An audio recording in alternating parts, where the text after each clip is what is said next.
आज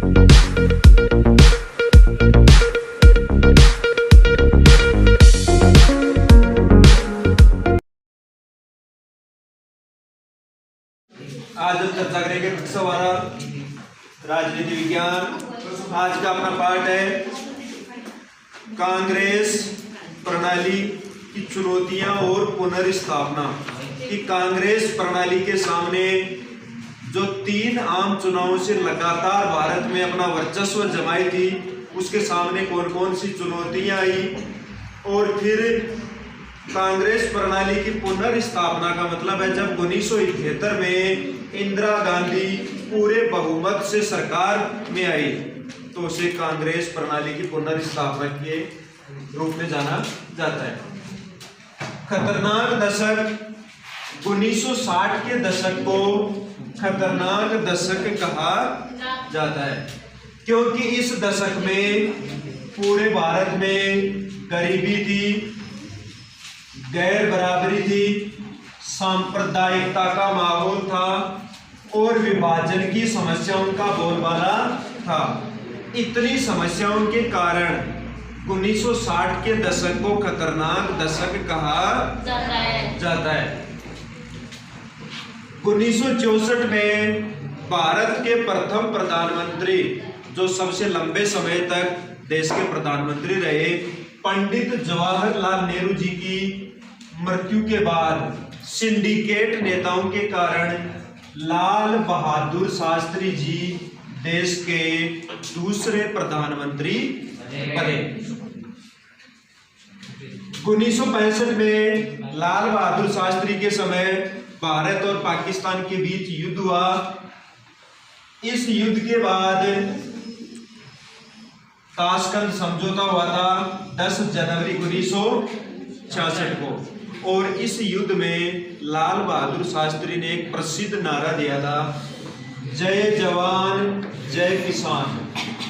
जय जवान जय किसान का नारा लाल बहादुर शास्त्री ने 1965 के युद्ध में दिया।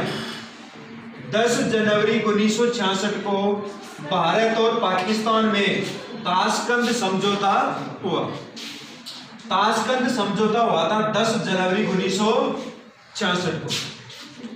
लाल बहादुर शास्त्री के बाद भारत की पहली महिला प्रधानमंत्री इंदिरा गांधी बनी, और चौथा आम चुनाव इंदिरा गांधी के प्रधानमंत्री बनने के कुछ समय बाद 1967 में हुआ। इन चुनावों में राम मनोहर लोहिया ने गैर कांग्रेसवाद का नारा दिया। गैर कांग्रेसवाद का नारा किसने दिया था?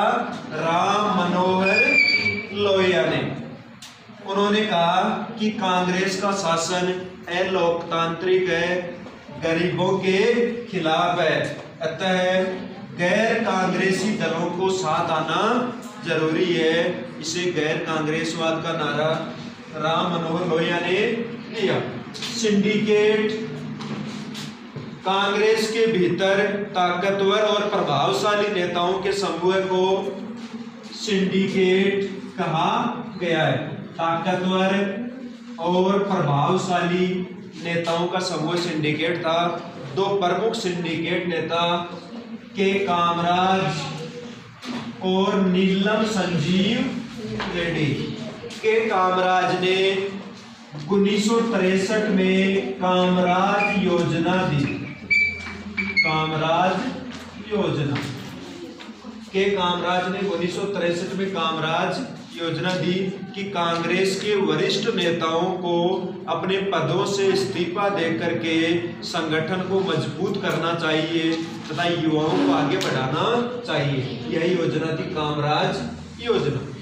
नीलम संजीव रेड्डी, जो भारत के निर्विरोध राष्ट्रपति बने, कई बार पूछा जाता है भारत के एकमात्र निर्विरोध राष्ट्रपति थे नीलम संजीव रेड्डी।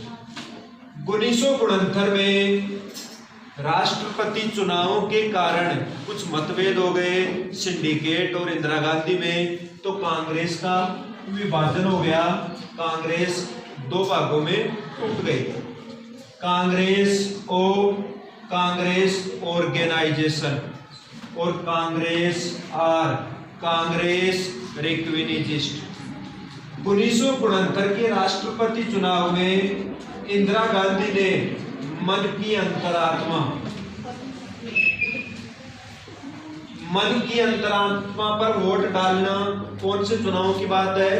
1969 के राष्ट्रपति चुनाव, जिसमें भारत के निर्दलीय राष्ट्रपति वीवी गिरी राष्ट्रपति बने और कांग्रेस के उम्मीदवार नीलम संजीव रेड्डी हार गए। इन चुनावों के कारण ही कांग्रेस का विभाजन हुआ।